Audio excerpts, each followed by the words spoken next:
Hello guys, आज हम start करने जा रहे हैं एमसीक्यूज़ जो कि 20 एमसीक्यूज़ हैं। ये हम रिप्रोडक्टिव हेल्थ से ले रहे हैं। ये एमसीक्यूज़ का पार्ट 1 है। इसी रिप्रोडक्टिव हेल्थ का आगे भी एमसीक्यूज़ हम अपलोड कर देंगे। ठीक है, तो चलिए स्टार्ट करते हैं। Family planning programme was initiated in, आप वीडियो को पॉज करके इसका आंसर दीजिएगा।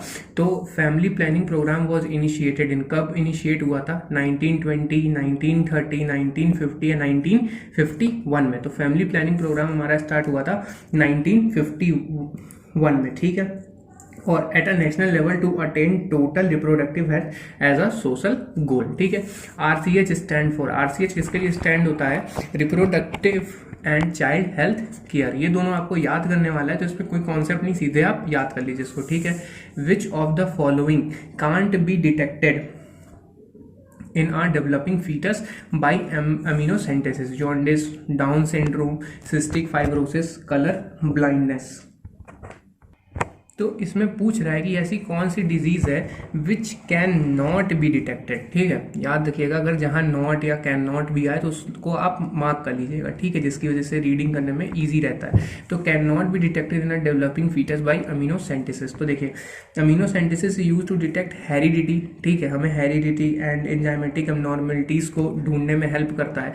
ठीक है, तो इसका मतलब Down syndrome in a foetus में तो वो तो करेगा ही करेगा, लेकिन इसमें कौन सी ऐसी डिजीज है जिसको हम पता नहीं लगा सकते? तो वो जॉन्डिस है हमारा, जिसको हम पता नहीं लगा सकते। ठीक है, तो देखिए वाला क्वेश्चन फिर से रिपीट हुआ है। Which of the following can not be detected in a developing foetus by amniocentesis? Jaundice. ठीक है, नेक्स्ट क्वेश्चन पे आते हैं। In which of the following week of pregnancy CVS chronic virus sampling is done? तो जो हमारा chronic virus sampling है वो क्या करता है? Is a form of prenatal diagnose to determine chromosomal और genetic disorder in the foetus. ये हमारा जेनेटिक डिसऑर्डर और क्रोमोसोमल को डिटरमाइन करने में हेल्प करता है। तो ये कौन से वीक में होता है? तो ये 10th से 12th वीक में होता है, लेकिन हमारे पास ऑप्शन देखेंगे 12th to 14th week, 8th to 10th week, 5th to 17th week और नन ऑफ दीज। तो इसमें से 12 से ऊपर तो जाएगा नहीं, ये 10 से 12 के बीच में होता है, तो इसलिए आंसर इसमें हमारा चला जाएगा 8th to 10th वीक। ठीक है, causes for increased population growth in India is are increase in birth rate। ठीक है, अगर बर्थ रेट बढ़ेगा तो पॉपुलेशन बढ़ेगा। डिक्रीज इन डेथ रेट, अगर डेथ का रेट जो कम हो जाएगा तब भी हमारा क्या होगा? पॉपुलेशन बढ़ेगा। लैक ऑफ एजुकेशन अगर होगी, इसका मतलब वो लोग स्मॉल फैमिलीज के बारे में नहीं सोचेंगे या फिर प्रिवेंशन का यूज नहीं करेंगे, बैरियर्स का यूज नहीं करेंगे। तो ये सारी तीनों ही चीजें क्या करेगी? कॉज करेगी इंक्रीज करने में। तो हमारा चौथा वाला ऑप्शन यहाँ पे सही हो जाएगा, ऑल ऑफ दीज। ठीक है, तो नेक्स्ट क्वेश्चन पे आते हैं। Which of the following pair contribute to an increase in population? Natality, immigration, motility, immigration, natality, immigration, motility और इमिग्रेशन। तो देखिए, सबसे पहले इसका मतलब क्या है? तो जो हमारा नेटिलिटी है, ये क्वेश्चन इंपॉर्टेंट है थोड़ा सा। ठीक है, जो हमारा नेटिलिटी है is the proportion of birth, मतलब जो हमारा जो बर्थ होता है उसके प्रोपोर्शन में to the total population in a place at a given time. जो हमारा मोटिलिटी होता है, मोटिलिटी क्या बताता है? इज द डेथ रेट पर 1000 इंडिविजुअल। ठीक है, जो डेथ रेट को। ठीक है, उसके बाद से हमारा immigration is the movement of individual into an area. तो इमिग्रेशन हमारा क्या बताता है? जहां से लोग उठ करके जाते हैं, किसी एरिया से लोग किसी एरिया में गए हैं। ठीक है, उसके बाद से emigration is the movement of individual out of area, जब ये लोग एरिया को छोड़ते हैं। ठीक है, तो क्या चीज, अगर कहीं से लोग किसी एरिया में आ रहे हैं तो उस एरिया की क्या हो जाएगी? पॉपुलेशन बढ़ जाएगी। देन उसके बाद से नेटिलिटी रेट, जो हमारा बर्थ रेट है, तो दो चीज से बढ़ेगा। मोटिलिटी हमारा डेथ रेट, तो डेथ रेट से तो पॉपुलेशन नहीं बढ़ने वाली। इमिग्रेशन, अगर लोग एरिया को छोड़ के जाएंगे उससे भी हमारी पॉपुलेशन नहीं बढ़ेगी। ठीक है, तो जब यहाँ पे एग्जिट करते हैं किसी एरिया को तो हमारा इमिग्रेशन होता है, यहाँ पे एंट्री लेते हैं। ठीक है, आप इसको शॉर्ट भाषा में याद करिए, सिंपल भाषा में। नेटिलिटी हमारा बर्थ रेट को बताता है। ठीक है, आप इसको मूव आउट, मूव इन के नाम से भी याद कर सकते हैं। मोटिलिटी हमारा डेथ रेट बताता है।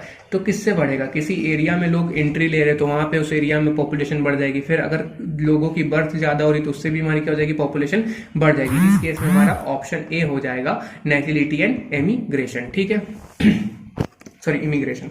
उसके बाद से next question, the best way to decrease population of a country is, कैसे हम पॉपुलेशन को कम कर सकते हैं? To educate people.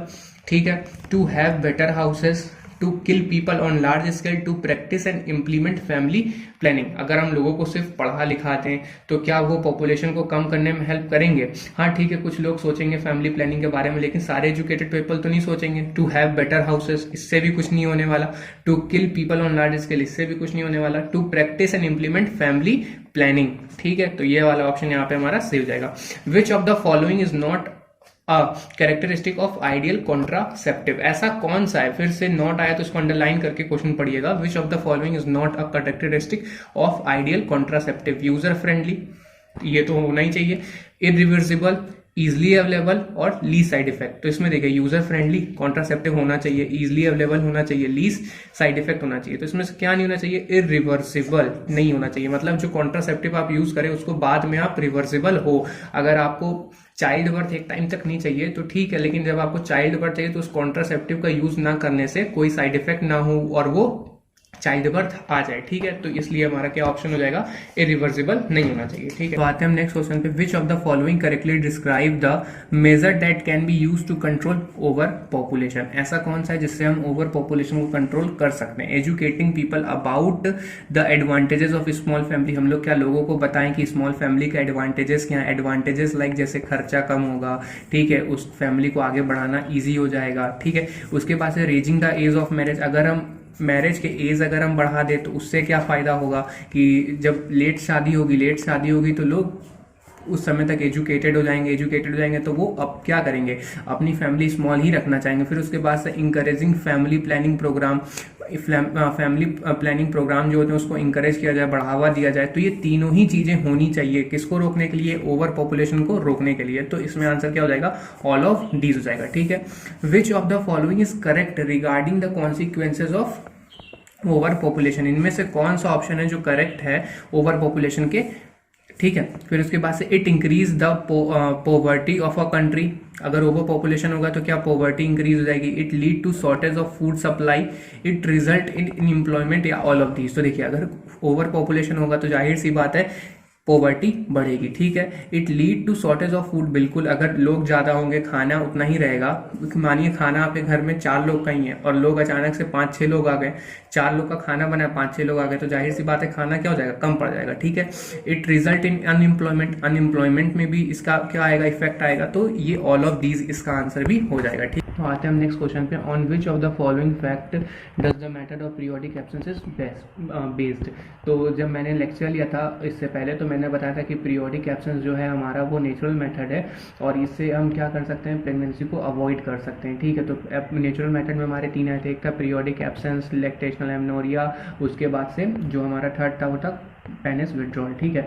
तो पीरियोडिक एब्सेंस में होता क्या? Periodic absence is a method of contraception in which the couple avoid intercourse from day 10 to day 17 of menstrual cycle. तो देखिए मैंने बताया था उस दिन की जो हमारा 14th डे होता है, 14 डे जो होता है उसके 3 दिन पहले और 3 दिन बाद तक हमें क्या कोइटस को इग्नोर करना चाहिए, बाकी क्योंकि वो ओव्यूलेशन पीरियड हमारा होता है और उसे हम फर्टाइल पीरियड भी कहते हैं, ठीक है। उसमें फर्टाइल होने के चांसेस बहुत ज़्यादा हाई होते हैं। तो देखिए उस पर ऑप्शन क्या है? Ovulation occur on about the 14th day of menstruation, ठीक है। Ovum remain alive for about 1 to 2 days, sperm survive for about 3 days, all of these. तो इसमें आंसर क्या हो जाएगा हमारा? ऑल ऑफ दीज हो जाएगा, ठीक है, क्योंकि जो हमारा ओव्यूलेशन होता है वो 14 डे पे होता है मेंस्ट्रुएशन में। अब ovum remain alive for about 1 to 2 days तक, ठीक है, 1 से 2 days तक, ठीक है। Sperm survive for about 3 days। तो इसमें तीनों ही ऑप्शन हमारे यहाँ सही है, ठीक है। What is the true for lactational amenorrhoea? तो देखिए वो आ गया, ये भी हमारा नेचुरल मेथड से ही होता है। लैक्टेशनल एमनोरिया क्या है? It mean absence of menstruation, ovulation does not occur during the lactational period, chances of conception are almost nil up to 6 month parturition, ठीक है। Side effect are almost nil, contraception efficiency reduce after the period of intense lactation, it is natural method of contraception. तो देखिए क्या है, जो हमारा menstruation होगा जब तक हमारा लैक्टेशनल एमनोरिया होगा, तो देखिए लैक्टेशनल एमनोरिया में हमारा क्या होता है? प्रोलैक्टिन जो हार्मोन होता है हमारा, प्रोलैक्टिन हार्मोन हमारा बहुत ही ज़्यादा उस टाइम पे हाई होता है। तो जब प्रोलैक्टिन हार्मोन हमारा हाई होता है तो ये क्या करता है? GnRH, LH और एफएसएच जैसे हार्मोन को क्या करता है, रोक देता है, ठीक है। और जब जीएनआरएच, एलएच और एफएसएच जैसे हार्मोन हमारे नहीं निकलेंगे तो हमारा मेंस्ट्रुएशन साइकिल अकर नहीं होगा, क्योंकि इन्हीं तीनों की वजह से ये सारी चीजें होती हैं। तो प्रोलैक्टिन हमारा जब तक हाई रहेगा तब तक जीएनआरएच और एलएचएच और एफएसएच पे नेगेटिव फीडबैक भेजेगा, तो इस वजह से मेंस्ट्रुएशन एब्सेंस होगा। ओव्यूलेशन, अगर मेंस्ट्रुएशन नहीं होगा तो ovulation does not occur during lactational period. और चांसेस ऑफ कंसेप्शन मतलब प्रेगनेंसी आर ऑलमोस्ट नील, मतलब प्रेगनेंसी के चांसेस होंगे नहीं, और कब तक नहीं होंगे, मैक्सिमम 6 मंथ तक नहीं होंगे। साइड इफेक्ट, और ये नेचुरल मेथड है हमारा लैक्टेशनल एमनोरिया, तो ये इसके साइड इफेक्ट भी नहीं है। Contraception efficiency reduce after the period of intense lactation, ठीक है। It is natural method of contraception, बिल्कुल लिखा है। It increases phagocytosis of sperm, तो क्या आपका जब लैक्टेशनल एमनोरिया होता है तो उसमें फैगोसाइटोसिस ऑफ स्पर्म होता है? बिल्कुल नहीं होता है, ठीक है। तो देखिए इसमें ऑप्शन कौन कौन से हमारे हो जाएंगे, इसमें ऑप्शन हो जाएंगे हमारे, तो देखिए ए वाला सही है हमारा, ठीक है। It mean absence of menstruation बिल्कुल होगा। ओव्यूलेशन डज नॉट अकर नहीं होगा। Chances of conception are almost nil नहीं होगा। Side effect are almost nil, इसके कोई साइड इफेक्ट नहीं, बिल्कुल से। Contraception efficiency reduce after the period of intense lactation, बिल्कुल सही है। इट इज नेचुरल मेथड, और ये नेचुरल मेथड है, लेकिन इसमें क्या नहीं होता है, स्पर्म का फाइगोसाइटोसिस नहीं होता, इसलिए हमारा ऑप्शन क्या हो जाएगा, फोर्थ हो जाएगा। A B C D E F, इसमें सारे ही ऑप्शन सही है, बस ये जी वाला जो है इसमें फाइगोसाइटोसिस ऑफ स्पर्म बता रहा है, जो कि फाइगोसाइटोसिस ऑफ स्पर्म नहीं होता है, ठीक है। आते हैं क्वेश्चन पे, which of the following is a non medicated intrauterine device, तो इसमें ऑप्शन क्या है, copper T, lipase loop, copper 7 और LNG-20। तो मैंने आपको पिछले वाले लेक्चर में बताया था कि जो हमारा कॉपर टी है, कॉपर 7 है, ये दोनों कैसे हैं हमारे, ये दोनों जो है हमारे, ये कॉपर रिलीजिंग आयोडीज हैं। कैसे हैं, कॉपर रिलीजिंग आयोडीज हैं, ठीक है। और जो हमारा LNG-20 है, हार्मोन रिलीजिंग है, ठीक है। तो कौन सा नॉन मेडिकेटेड है, तो वो है लिपेज लूप, इसका मैंने एग्जांपल आपको वहां पे दे रखा है, ठीक है। फिर उसके पास से आते हैं multi load device contain manganese, iron, calcium, copper. तो मल्टी लोड क्या होता है, मल्टी लोड हमारा एक कॉपर रिलीजिंग आयोडी का एग्जाम्पल है, तो उसका क्या हो जाएगा, कॉपर इसमें ऑप्शन हो जाएगा, ठीक है। आते हैं तो हमारा नेक्स्ट क्वेश्चन है, which of the following is not a intrauterine device, इसमें कौन सा हमारा आईयूडी नहीं है, तो प्रोजेस्टा सेट, मल्टीलोड 375 और लिपेज लूप। तो आप देख सकते हैं प्रोजेस्टा सेट जो है हमारा वो हार्मोन रिलीजिंग का एग्जांपल है, मल्टीलोड हमारा कॉपर रिलीजिंग का एग्जांपल है, और जो हमारा लिपेज लूप है वो हमारा नॉन मेडिकेटेड आईयूडी का एग्जांपल है। लेकिन इसमें से नॉरप्लांट देखिए ये क्या है, एक ऑड है, तो ये हमारा यहाँ पे क्या हो जाएगा, ऑप्शन हो जाएगा, ठीक है। मैंने डबल टिक किया है तो आप कंफ्यूज मत होइएगा, ये हमारा इसका आंसर है कि ये आईयूडी नहीं है, ठीक है।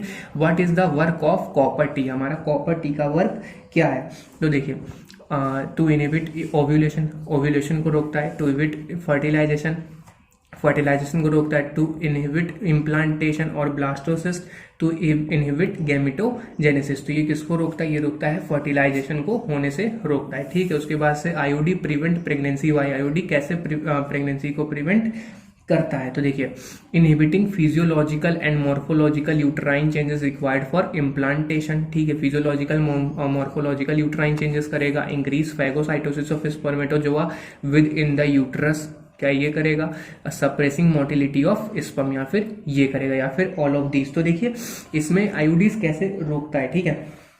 तो जो हमारा आईयूडी है, कॉपर रिलीजिंग आईयूडी जैसे कौन कौन से होते हैं, कॉपर टी, मल्टीलोड 375, ये लोग क्या करते हैं, फैगोसाइटोसिस ऑफ स्पर्म को बढ़ा देते हैं, ठीक है, विद इन द यूट्रस। और जो कॉपर आयन रिलीज होता है वो सप्रेस कर देता है स्पर्म की मोटिलिटी को, ठीक है। तो कॉपर हमारा क्या करता है, सप्रेस करता है स्पर्म की मोटिलिटी को, और क्या करते हैं, फैगोसाइटोसिस भी स्पर्म का मल्टीलोड और कॉपर टी बढ़ा देते हैं। फिर उसके बाद से जो हमारा जो हार्मोन रिलीजिंग आईओडी होता है, प्रोजेस्टासर्ट या फिर LNG-20, ये यूट्रस को अनसुटेबल कर देता है, ठीक है। ये मैंने बताया था for implantation at the cervix hostile to the sperm. उसके बाद से IUD inserted by the train doctor and they are ideal contraceptive for the female, ये भी मैं बता सकता हूँ, और ये वाइडली एक्सेप्टेड है फीमेल के द्वारा। तो देखिए इसमें तीनों ही चीजें हो रही है, जैसे कि इनहिबिट फिजियोलॉजिकल और मॉर्फोलॉजिकल, जो कि हमारा LNG-20 और प्रोजेस्टा सेट करते हैं, ठीक है। ये लोग यूट्रस को इम्प्लांटेशन के लिए वो चेंज कर देते हैं। फिर उसके बाद से इंक्रीज फैगोसाइटोसिस ऑफ स्पर्म, जो कि हमारा कॉपर टी और मल्टीलोड 375 कर रहा था। उसके बाद से सप्रेसिंग मोटिलिटी ऑफ स्पर्म, जो कि हमारा कॉपर आयन करता है। तो इसमें क्या हो जाएगा आंसर, ऑल ऑफ दीज हो जाएगा। क्वेश्चन पे, copper ion release from copper releasing intrauterine devices, तो ये क्या करेगा, prevent ovulation, make uterus unsuitable for implantation, decrease phagocytosis of sperm, या फिर सप्रेस स्पर्म मोटिलिटी। तो अभी हम लोग पिछला वाला क्वेश्चन करके आ रहे हैं, उसमें हमारा जो कॉपर टी था एंड मल्टीलोड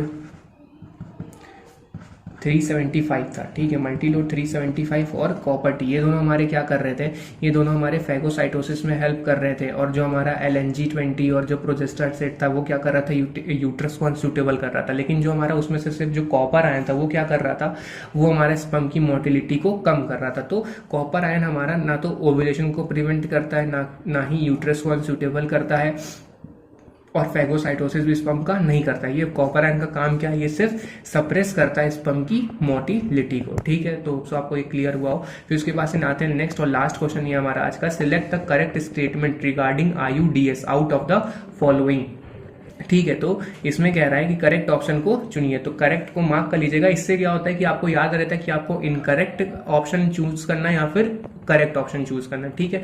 तो इसमें कह रहा है select the correct statement regarding IUDs के रिगार्डिंग करेक्ट स्टेटमेंट चूज करिए। तो intrauterine devices IUDs are object which are inserted in the uterus, ठीक है, क्या inserted in the uterus of the female through vagina bye expert doctor, ठीक है। तो क्या ऐसा होता है, मतलब जो इंट्रायूटराइन डिवाइसेस है वो यूट्रस के अंदर इंसर्ट होते हैं, किसी एक्सपर्ट डॉक्टर के द्वारा करवाना चाहिए, ठीक है।